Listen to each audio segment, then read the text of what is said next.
Hi! I'm Josh Elliott. I'm Molly Irwin. And we're going to talk about Call Me By Your Name. Yes, indeed we are. My favorite movie of last year. Mine's 3 Billboards, but... That's okay. It's up there. Call Me By Your Name is based off of the 2007 novel of the same name. It takes place in the 80s and it tells the story of a 17-year-old boy named Elio. He is Jewish and he lives in Italy, and every year his family invites a graduate student to come to their house and study. And so this year, that graduate student is... Oliver. Elio and Oliver, they just kind of start spending time together, and then over time they start to realize that maybe they both like each other in ways that they never would have expected. And it's just so natural and beautiful. It is. And I loved every second of it. Yeah, their romance kind of does a whirlwind. Everything happens very naturally, and over time you just start to realize things. Yeah, and especially Elio has a very intimate relationship with a girl. The whole romance is kind of a spoiler. A long story short, watch this movie. No matter where you've come from,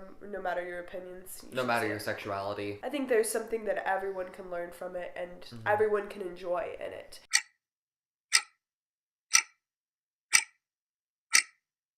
The whole storyline encapsulating the laziness of summer and the laziness of this Italian village. They just kind of go with the flow and they don't have plans the next day. I felt the sunlight just from the cinematography. It should have been nominated for best cinematography. It was really good. I loved the location that they used. They were on the set in the town a month or two before they lived there because they wanted this feeling that they had been there for a long time and that Elio had grown up there. Timothy Chalamet. He's amazing. I've become obsessed with him. No, same! And I've loved Timothy Chalamet ever since I saw him in Miss Stevens 2 years ago. Yeah, and that was long before he was famous. Nobody knew who he was. Chalamet's performance in this movie. It's so natural. It's just it's not even a performance. He lives and they film it. And I'm so proud for Armie Hammer. He's an amazing performer. Armie Hammer deserved an Oscar nomination. He got gypped. They're also both beautiful people. They're so beautiful. I mean, they're both beautiful naturally, but just the way this movie specifically captures them. Props to them for both being straight men that are willing to just go for it and be completely and utterly vulnerable. Being able to do that means that you're completely confident within yourself and your sexuality. If there's anything close to a problem with this movie is that so many of the scenes aren't necessary. It doesn't have to be as long as it is, but I'm still glad that all of those scenes are there. Yeah, I was never bored. I would say that a lot of the beginning didn't stick with me as much. It takes its time. Yeah, a part of that can be slow, and I was like, okay, when are they gonna get together?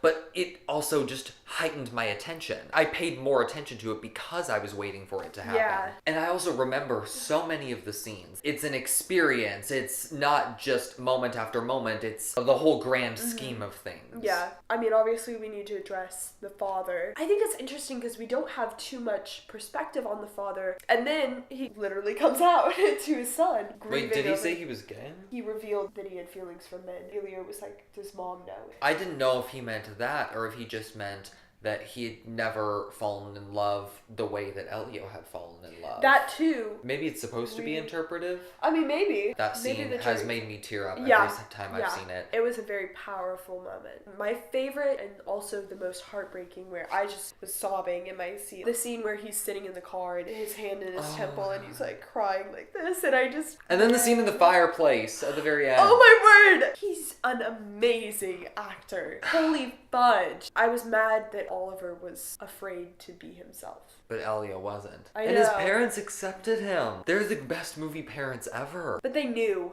the whole time. So they're the best movie parents ever in that they accept him, but also they kind of just were very aware that he was off having sex with a man. I know. Then he mentions that he was gonna have sex with the girl. And his dad's like, why didn't you? I know! Speaking of sex, should we talk about how this movie presents that? The build up to them is so tense. But it's electric. Also it's releasing tension. There's such lust in it. Infatuating.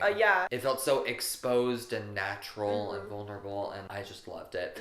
Can we talk about the peach scene? Oh yeah, it happened exactly how I thought it was gonna happen. When I was seeing it with Paige, he had the peach and he started opening it. I said under my breath, but she heard me. I went, oh god, here we go. No, I didn't. You just saw the peach on the table or something like that, and I said, this is it?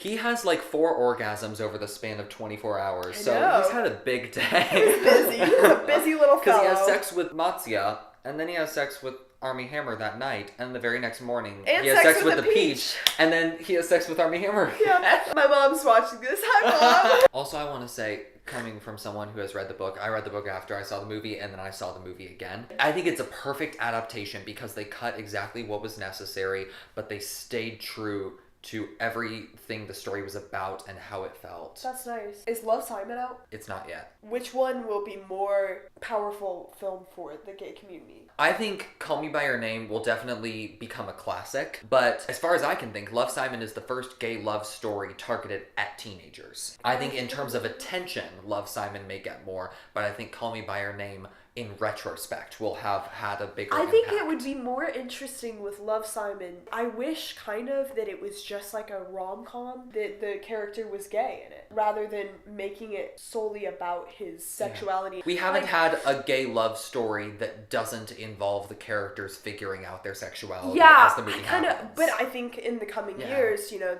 that will happen, and they deserve to have their stories made into rom-coms and stuff as much as straight people do. So the world's changing. Okay. It's nice to be a part of it. As a gay man, Call Me By Your Name naturally just meant a lot to me.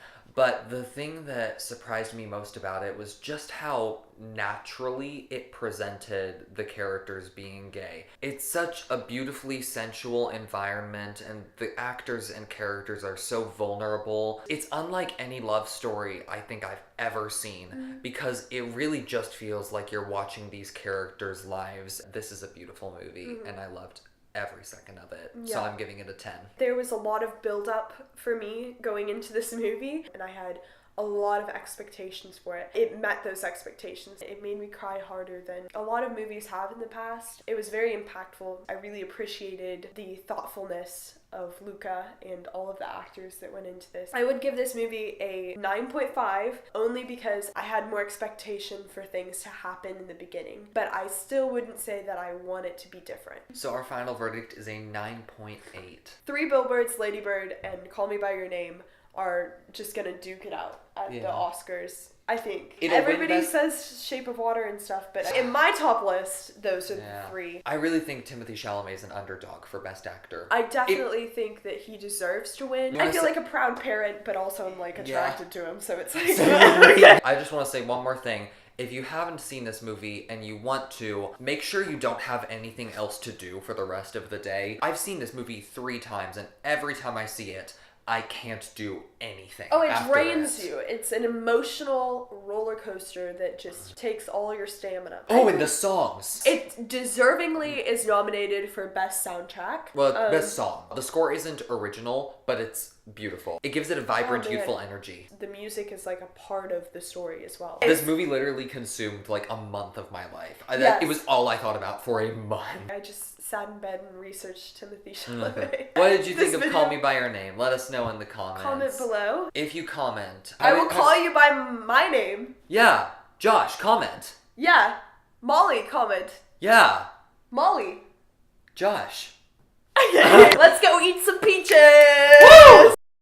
Hope you enjoyed our video. Thanks so much for watching. Click here to subscribe and here to watch our last video. And we'll see you next time.